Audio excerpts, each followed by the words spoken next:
Welcome to the College of Knowledge. This time, innovation and disruption in developing economies. A prominent businessman with diverse investments in hospitality, tourism, franchising, ICT and renewable energy. Here is Dr. Shingi Munyeza. Thank you and good evening. I'm going to talk about Africa and whether Africa is blessed or cursed. I think I've been walking that journey for a while, and having traversed Africa in my journey in terms of business, I have realized that there are certain things that have caused me to think. They are the ghosts, what I call the ghosts from the past. Africa has had the good times, the bad times, and the ugly times. Well, some of the ghosts from the past have really shortchanged Africa in terms of that. Number one, we're coming from a colonial past, where most of our colonizers, if not all of our colonizers, trained us to be managers, because they saw us as a resource to manage their businesses, to manage their assets, to manage their own portfolios, or just to be workers for them.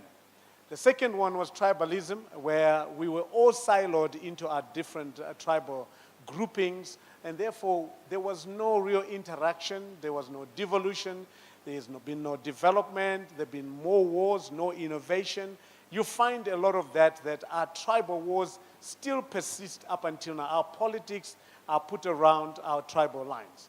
And then we have the liberators from colonialism, and then we have the liberators that came on. But these also brought something that was unfathomable by all means, which is sustained corruption, abuse of national resources, and we found ourselves with them being entitled to these things. So they are still, we kind of moved back to where we would have been in the colonial era. Then we move on to what I call generationalism.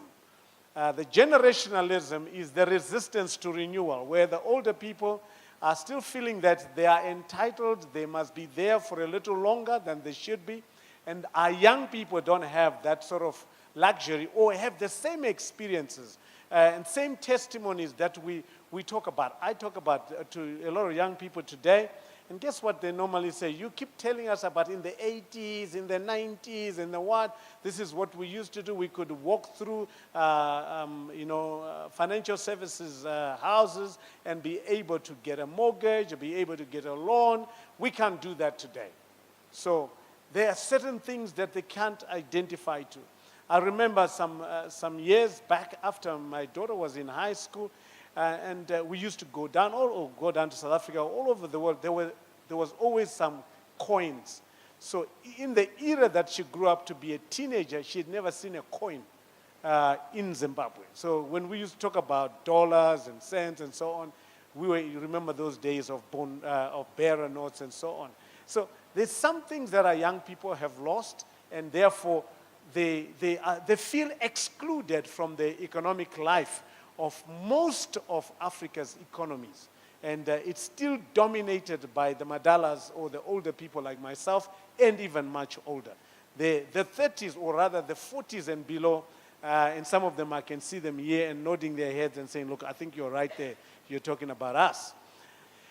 Well, the other one is the misogynistic behavior because of our culture, where our culture has a tendency to be anti-women or prejudicial towards women.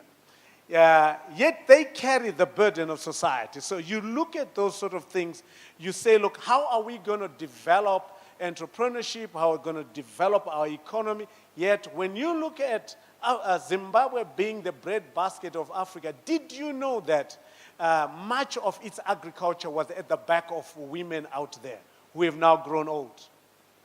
And therefore, our agricultural output right now is lower, particularly on the cereals, because you know why? It's because the women who used to produce that grain have grown a little older, and they cannot do as much work as they used to be doing then. You go down in the rural areas right now, there are no young girls who are plowing. It's older women. So we've got to check that and deal with that as we go. All right, so I'm answering the question, is Africa cursed or blessed? And we are resource rich. IMF classifies 51 countries globally as resource-rich. These are countries which derive at least 20% of their exports or 20% of the fiscal revenue from non-renewable natural resources. 29 of these countries, let me say this, are low and lower middle income earners, and the majority being African. Common characteristics of these countries include extreme dependence on resource wealth for fiscal revenues, export sales or both, low savings rate, poor growth performance, highly volatile resources, resources and revenues. This is typical. When I look at my country, Zimbabwe, right now, we are endowed with whatever natural resource you can think of in terms of minerals. But look at where our economy is. What is the problem? And the problem is that when you look at your GDP growth and you look at the resource that you have in a country, most of the countries that are resource-rich have some of the lowest or even negative GDP growth figures. You look at that graph there, it tells you that most of the countries that are doing extremely well in terms of GDP growth have very little resources, natural resources. And the countries you see going further on that horizontal axis, those are African countries. And look at their GDP growth. Well, it may be reasonable to believe that as many countries that can export natural resources have a weak protection of property rights, much corruption, and poor quality public bureaucracy. Right now, we have a problem of property rights in the same resource-rich countries. And I'm getting to there that, so what must be done? How can we be blessed? And in terms of our blessing, we've got to start looking at the savings nature or the ability to drive the economies through a particular style of leadership. Research was done by Aslaksen in 2008 of the whole aspect of presidentialism and parliamentarism. Now, Africa leans much on presidentialism, which means that the president, whatever he says, goes. And therefore, this style of leadership affects the institutions or the strengths of the institutions of governance. Parliamentarism favors strengthening of institutions of governance. And therefore, we find that people begin to either have partisan behavior towards the natural resources because the president says so, because the ruling elite says so. And now there is no rule of law, there is no constitutionality, there is no behavior in terms of constitutionalism. So institutions become very weak, and also the types of resources is also important to understand. Now, when a country is being given oil and diamonds, it is a double dose of a curse, because all those have tended to attract wars, have tended to attract the worst amongst its own nationals, and therefore it doesn't get the benefit. I mean, we had the same experience. We should have got some of the best entrepreneurs in Zimbabwe, which we have, by the way, across the globe, to come and help us deal with our diamonds in Maranga. We didn't do that. To come and deal with our gold that we have. Our platinum, there's been a good progress on platinum. But it is because of the type of resources that you have. Now, imagine the day we will discover oil in Zimbabwe. If we don't have a correct approach to this, we will almost say, I wish there was no oil that we found. But there's gas out there. There's also a debate that has gone on over the years, which was a research was done, where did we get an early or late industrialization? Most of Africa got a late industrialization. So when industrialization moved on, guess what happened? We were left behind, and we are still trying to catch up with industrialization. That's why when you go to an African economy, all we are still trying to do is to do the things that were done 70, 80 years ago in the rest of Europe or the rest of the world. So we are trying to do a catch-up. And I don't think that there is any need to do a catch-up. This is where we need to bring in disruption, and this is where we need to bring in innovation, And this is where we need to start. And one country that that escaped the resource curse is Botswana, actually. It is because diamonds were discovered after it got independent, and that the colonizers didn't have the joy of trying to manage that resource on behalf of the people that were there. And guess what? It got good leadership as well. So where's the wealth of the nations? And this is where I'd like to just zero in on. Where's the wealth of the nations at the moment? When you look at that graph there, you find that the low-income countries have much of their wealth in manufacturing, in the natural resources, and in what they call intangible. This is a World Bank research.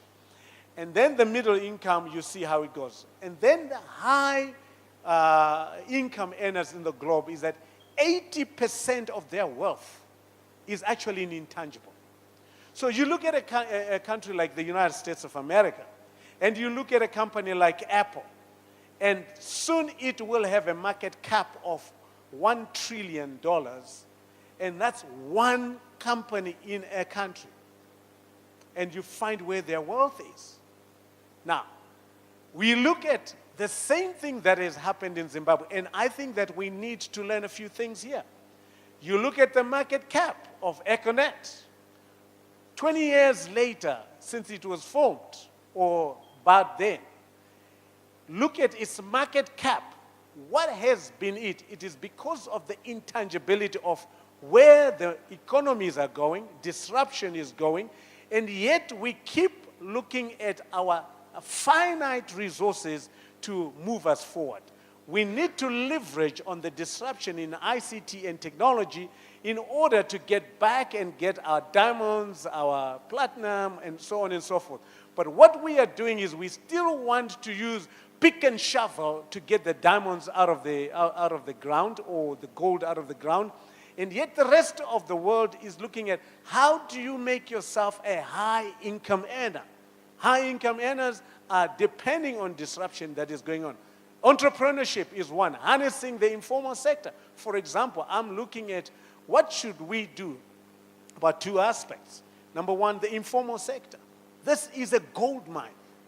We need to harness the informal sector, not just in Zimbabwe, but in the whole of Africa. You travel around Africa, you see the informal sector, how it is.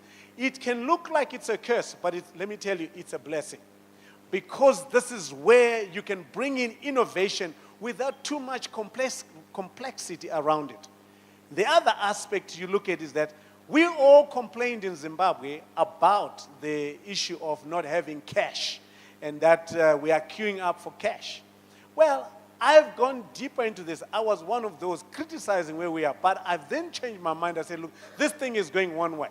Now, we have fast-forwarded ourselves as a country to be, in terms of plastic money and the use of electronic banking. And then we have fast-forwarded ourselves in there. Now, we're never going to change our habits to go and queue at a bank to get cash anymore. So guess what? I'm working with financial institutions right now. In the next few months, we will be launching technology-driven ICT disruption, because there is no country in Africa which has now become the way we are in terms of ICT and in terms of banking, mobile wallet, and EFTs that are going on. And we are not going backwards there. I know people are still clamoring out there, say, look, we still want to find cash in banks. That behavior that we've now got, we are not going back there. So we must look at that innovation. We must look at telephony and fintech and work ourselves backwards so that we bring ourselves out of the curse into the blessing. Disruption is the only thing that will leapfrog us to the fourth industrial revolution through services. And if we are going to be rich, if we're going to have young people benefit, the young people who've gone abroad come back, they are trained that way. Let's use that skill today.